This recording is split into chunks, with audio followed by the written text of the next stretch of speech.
회의실 안에는 빗소리 대신 고요가 내려앉아 있었다. 아버지, 그가 그 단어를 말했을 때 나는 숨쉬는 법을 잠시 잊었다. 30년, 그 긴 시간 동안 나는 단 한 번도 들어보지 못한 말이었다. 하지만 동시에 들을 자격이 없는 말이기도 했다. 한서준은 창가로 걸어갔다. 회색 하늘 사이로 희미하게 빛이 번지고 있었다. 이상한 기분입니다. 그가 말했다.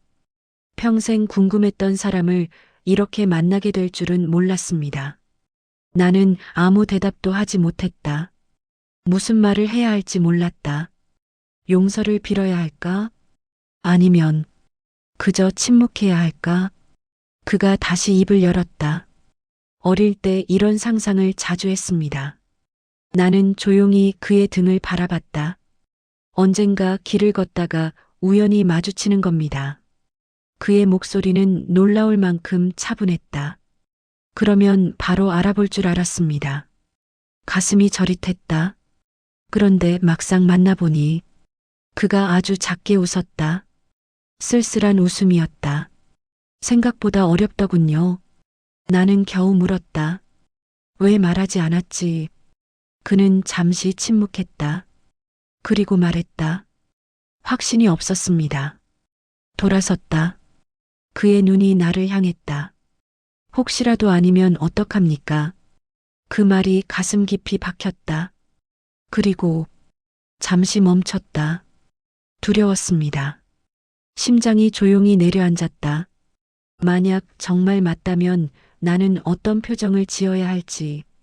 그의 눈동자가 아주 미세하게 흔들렸다.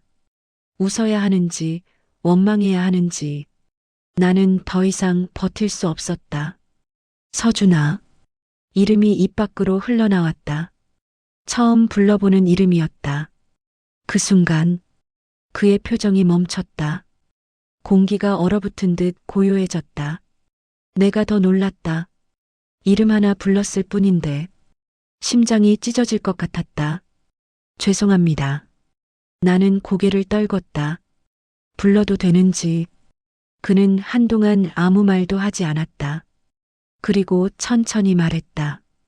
괜찮습니다. 하지만 그 목소리는 전혀 괜찮지 않았다. 오히려 참고 있는 사람의 목소리였다. 그가 의자를 끌어 내 맞은편에 앉았다. 이제 우리는 처음으로 정면으로 마주보고 있었다. 하나 여쭤봐도 되겠습니까? 그래. 나는 어떤 질문이 와도 도망치지 않기로 마음먹었다. 왜 한 번도 찾지 않으셨습니까? 그 질문은 예상했지만 막상 듣는 순간 심장이 무너졌다. 나는 한참 동안 말을 하지 못했다. 그리고 결국 말했다. 자격이 없다고 생각했다. 그의 눈이 나를 향했다. 버린 사람이 무슨 낯짝으로 찾겠니? 목소리가 갈라졌다. 행복하게 살고 있다면 그걸로 됐다고 생각했다.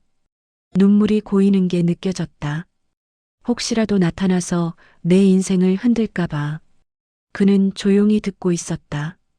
판단하지도 끼어들지도 않고 나는 힘없이 웃었다. 사실은 겁이 났다. 그 한마디에 모든 진심이 담겨 있었다. 날 원망할까봐. 그 순간 그가 처음으로 빠르게 말했다. 원망했습니다. 숨이 멎었다. 많이 했습니다. 그의 눈이 흔들렸다. 왜 하필 나였을까 수백 번도 더 생각했습니다. 가슴이 찢어졌다.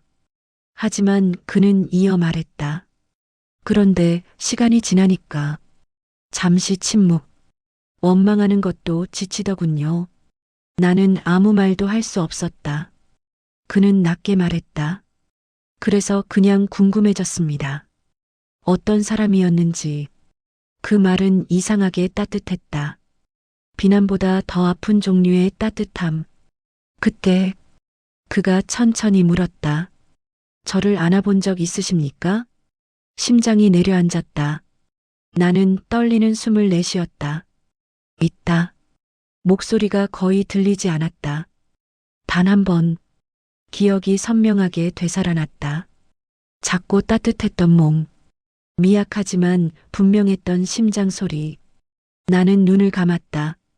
아직도 기억난다. 정적? 그리고 그가 아주 조용히 말했다.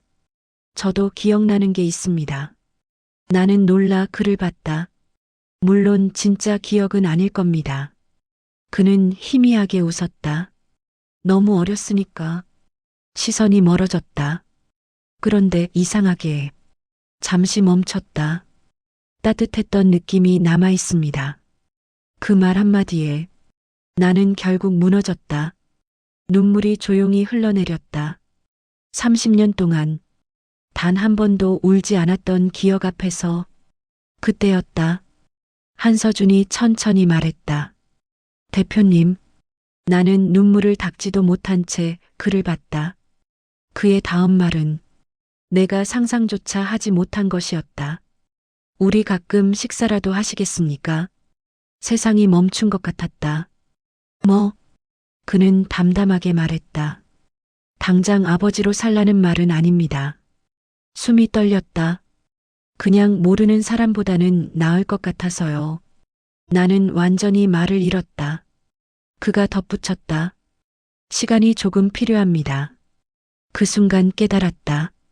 이건 용서가 아니었다. 하지만 완전한 거절도 아니었다.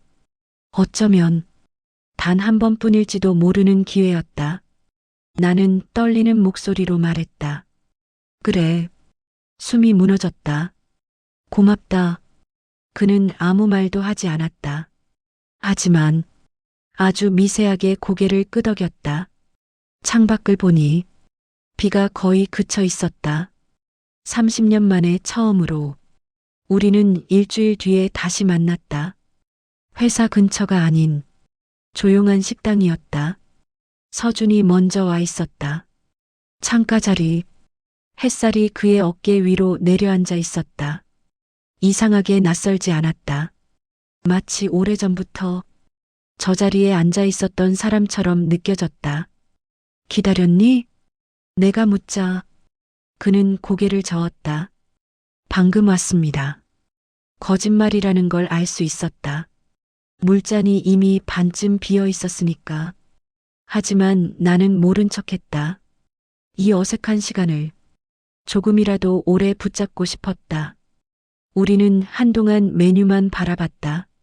아무도 먼저 말을 꺼내지 않았다. 결국 서준이 말했다. 편하게 드십시오. 그 말이 이상하게도 가슴을 찔렀다. 편하게.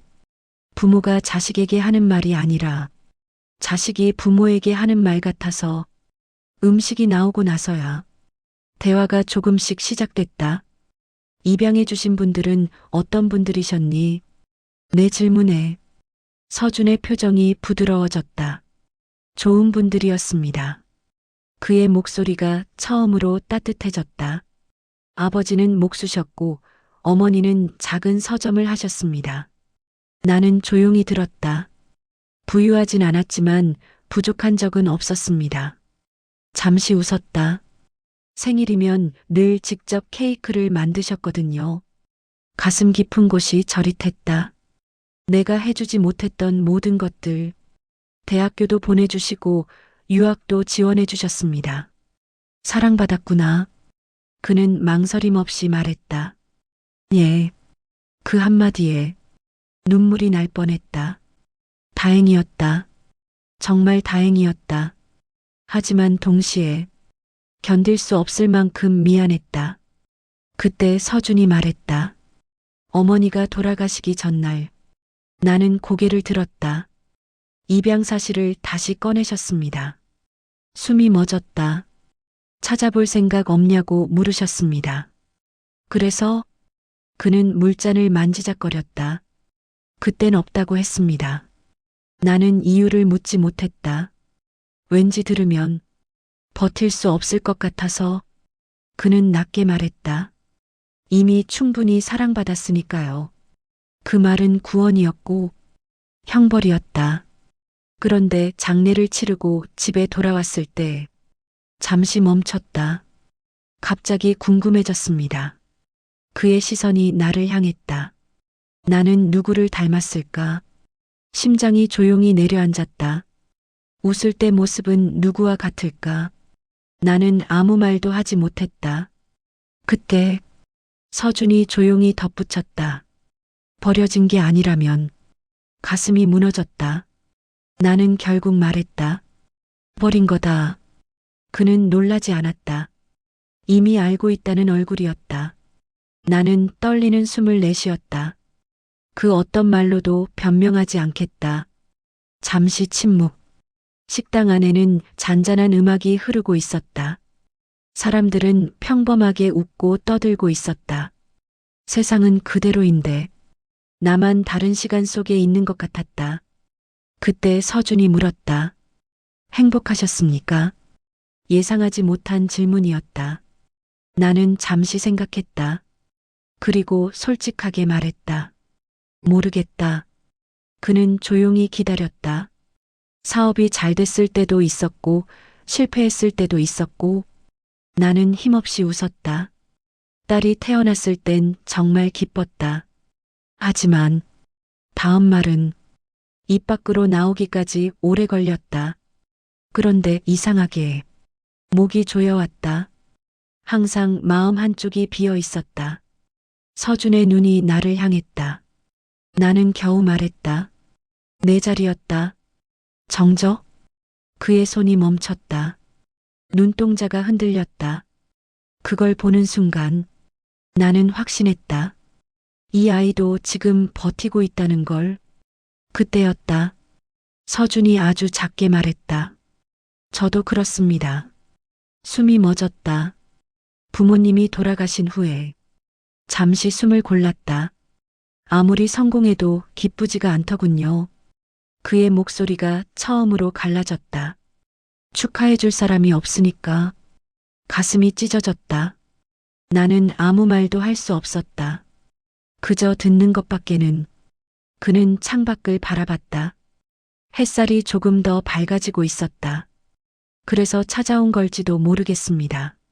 나는 조용히 물었다. 후회하니? 그는 잠시 생각했다. 그리고 고개를 저었다. 아직은 모르겠습니다. 하지만 그 표정은 말하고 있었다. 완전히 후회하지는 않는다고. 그 순간 나는 깨달았다. 아직 늦지 않았을지도 모른다고. 정말 아주 조금은. 그때 서준이 말했다. 하나 부탁이 있습니다. 뭐든 말해라. 그는 나를 똑바로 봤다. 그리고 말했다. 천천히 합시다. 눈물이 차올랐다. 30년을 몰랐던 사이입니다.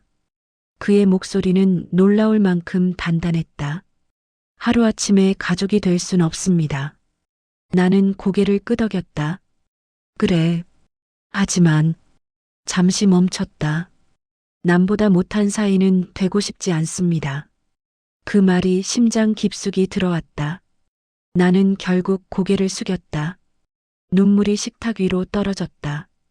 서준은 못 본 척 해주었다. 그 다정함이 더 아팠다. 식당을 나올 때쯤 나는 문득 깨달았다. 비가 그쳐 있었다. 완전히 30년 만에 처음으로. 서준과의 식사 이후 내 일상은 완전히 달라졌다. 나는 이유 없이 휴대폰을 자주 확인했다. 혹시 연락이 와 있지 않을까? 아무 메시지도 없으면 괜히 서운해졌다가 또 이런 생각을 하는 스스로가 우스워졌다. 30년 동안 아무것도 하지 않았던 사람이 이제 와서 아버지 흉내를 내고 있었다. 그럼에도 나는 기다렸다.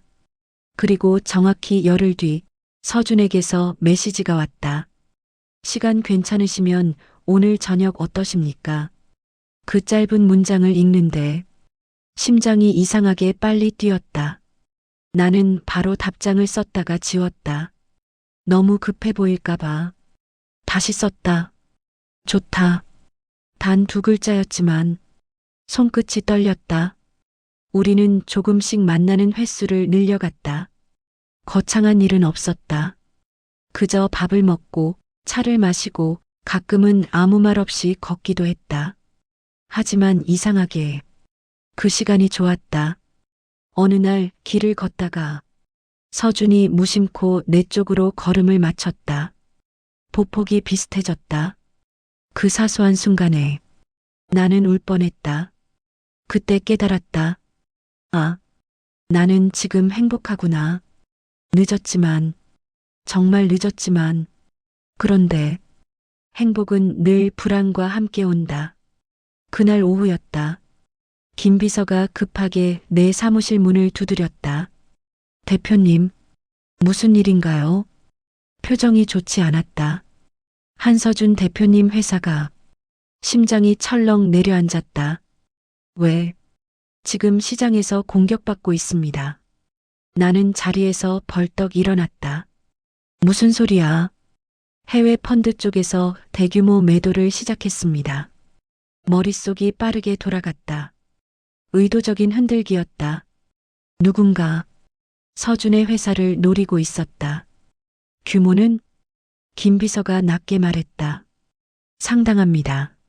나는 바로 재킷을 집어들었다. 차 준비해. 서준의 사무실에 도착했을 때 분위기는 전쟁터 같았다. 직원들이 빠르게 움직이고 전화벨이 끊임없이 울리고 있었다. 그런데 서준은 의외로 침착했다. 창가에 서서 도시를 내려다보고 있었다. 괜찮니? 내가 묻자 그는 돌아보지도 않고 말했다. 오셨군요. 너무 차분했다. 오히려 그게 더 불안했다. 도움 필요하면 말해라. 그는 아주 희미하게 웃었다. 대표님 회사까지 위험해질 수 있습니다. 상관없다. 대답은 생각보다 빨리 나왔다. 그가 처음으로 나를 돌아봤다. 눈이 마주쳤다. 왜 여기까지 하십니까? 그 질문은 단순했지만 깊었다. 나는 망설이지 않았다. 아버지니까. 정적? 그의 눈동자가 크게 흔들렸다. 그걸 보는 순간 가슴이 조용히 무너졌다. 나는 천천히 말했다. 이번엔 도망치지 않겠다. 30년 전과는 다르게 그는 한동안 아무 말도 하지 않았다. 그리고 낮게 말했다. 생각보다 든든하군요. 그 한마디에 숨이 멎을 것 같았다. 그때였다. 직원이 급하게 뛰어들어왔다. 대표님, 문제 생겼습니다. 서준이 돌아섰다. 무슨 일입니까? 직원의 얼굴이 창백했다. 내부 자료가 유출됐습니다. 공기가 얼어붙었다. 뭐? 투자 전략이 전부 넘어갔습니다. 그 순간 서준의 표정이 처음으로 굳었다. 범인은? 직원이 머뭇거렸다. 아직 확인 중입니다만. 잠시 침묵. 그리고 조심스럽게 말했다. 대표님 회사 쪽과 연결된 흔적이 있습니다. 세상이 멈췄다. 뭐라고? 나는 숨조차 쉴 수 없었다. 서준이 천천히 나를 바라봤다. 그 눈에는 의심이 없었다. 하지만 충격이 있었다. 나는 떨리는 목소리로 말했다. 난 아니다. 그는 바로 대답했다. 압니다. 그 한마디가 가슴 깊이 꽂혔다. 믿고 있었다. 나를. 그 순간 나는 깨달았다. 이번엔 정말 지켜야 한다고. 무슨 일이 있어도. 그때 서준이 조용히 말했다. 아버지. 나는 숨을 삼켰다. 이번엔 제발 떠나지 마십시오. 심장이 무너졌다. 나는 단 한순간도 망설이지 않았다. 절대. 자료 유출 사건은 생각보다 훨씬 심각했다. 단순한 정보 누출이 아니었다. 서준 회사의 핵심 사업, 신도시 개발 프로젝트, 입찰과 투자 구조, 자금 흐름, 전부 정확하게 넘어가 있었다. 이건 내부자가 아니면 불가능했다. 회의실 공기가 얼어붙어 있었다. 임원 한 명이 낮게 말했다. 경쟁사가 이미 같은 조건으로 들어왔습니다. 서준은 아무 말도 하지 않았다. 그저 두 손을 깍지 낀 채 테이블 위에 올려두고 있었다. 하지만 나는 알았다. 지금 저건 분노를 버티고 있는 모습이라는 걸. 그때 조사팀장이 들어왔다. 확인됐습니다. 모두가 그를 봤다. 누굽니까? 서준의 목소리는 낮았지만 끔찍할 만큼 차가웠다. 조사팀장이 말했다. 김도훈 전무입니다. 순간 머릿속이 멍해졌다. 김도훈, 내 회사에서 오래 일했던 사람이다. 그리고 서준 회사로 이직한 인물. 나는 의자를 붙잡았다. 왜? 서준이 물었다. 조사팀장이 고개를 숙였다. 경쟁사에서 거액을 제안했다고 합니다. 배신이었다. 가장 오래 믿었던 사람이 가장 깊이 찔렀다. 회의실이 조용해졌다. 그때 서준이 말했다. 손해 규모는 수백억까지 예상됩니다. 수백억? 보통 회사라면 치명상이다. 나는 자리에서 일어났다. 부족한 금액 내가 메우겠다. 모든 시선이 나에게 꽂혔다. 서준이 놀란 눈으로 나를 봤다. 아버지, 내가 시작한 균열이다. 목소리가 거칠어졌다. 내 사람이 넘어가서 생긴 일이니까 내가 책임진다. 그는 고개를 저었다. 그럴 필요 없습니다. 있다. 나는 한 걸음 다가갔다. 30년 전에 목이 조여왔다. 나는 널 지키지 않았다. 회의실이 숨죽였다. 하지만 이번엔 다르다. 나는 단호하게 말했다. 이번엔 내가 너를 지킨다. 정적? 길고 깊은 침묵. 서준의 눈이 붉어졌다. 그는 고개를 숙였다. 아무 말도 하지 않았다. 하지만 어깨가 아주 조금 흔들렸다. 며칠 후 나는 회사 지분 일부를 정리했다. 사람들이 말했다. 너무 큰 결단입니다. 리스크가 큽니다. 왜 거기까지 하십니까? 나는 그냥 웃었다. 이유는 단순했다. 아버지니까. 늦었지만 이제라도. 프로젝트 결과가 발표되는 날 회의장 공기가 팽팽했다. 그리고 결과가 나왔다. 한서준 대표 회사 최종 선정. 순간 정적. 곧이어 박수가 터졌다.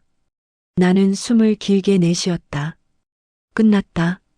정말 끝났다. 그때 누군가 내 이름을 불렀다. 돌아보니 서준이었다. 그는 사람들 사이를 지나 곧장 내 앞으로 걸어왔다. 그리고 망설이지 않았다. 나를 끌어안았다. 순간 시간이 멈췄다. 나는 움직일 수 없었다. 30년 전 내가 놓아버렸던 그 아이가 지금 나를 안고 있었다. 고맙습니다. 그의 목소리가 떨렸다. 아버지, 그 한마디에 참고 있던 것이 전부 무너졌다. 나는 그의 등을 붙잡았다. 놓치지 않겠다는 듯. 미안하다. 눈물이 멈추지 않았다. 그리고 고맙다. 그는 작게 말했다. 이제 됐습니다. 그 순간 깨달았다. 용서는 어느 날 갑자기 완성되는 게 아니다. 이렇게 서로를 향해 조금씩 걸어가는 거다. 그날 밤 우리는 처음으로 함께 술을 마셨다. 대단한 이야기는 하지 않았다. 그저 웃었고 가끔은 침묵했다. 하지만 그 침묵조차 편안했다. 돌아가는 길 서준이 말했다. 시간이 많이 아깝군요. 나는 조용히 웃었다. 그러게. 그가 나를 봤다. 앞으로 채우면 됩니다. 가슴이 뜨거워졌다. 나는 고개를 끄덕였다. 그래. 남은 시간이라도 전부 다. 하늘을 올려다봤다. 비는 내리지 않았다. 대신 별이 떠 있었다. 30년 만에 처음 보는 하늘 같았다. 우리는 살면서 돌이킬 수 없는 선택을 한다. 때로는 너무 늦게 후회한다. 하지만 기억해야 한다. 늦었다고 해서 끝난 것은 아니다. 손을 내밀 용기가 있다면, 그 손을 잡아줄 사람이 있다면, 가족은 다시 시작될 수 있다.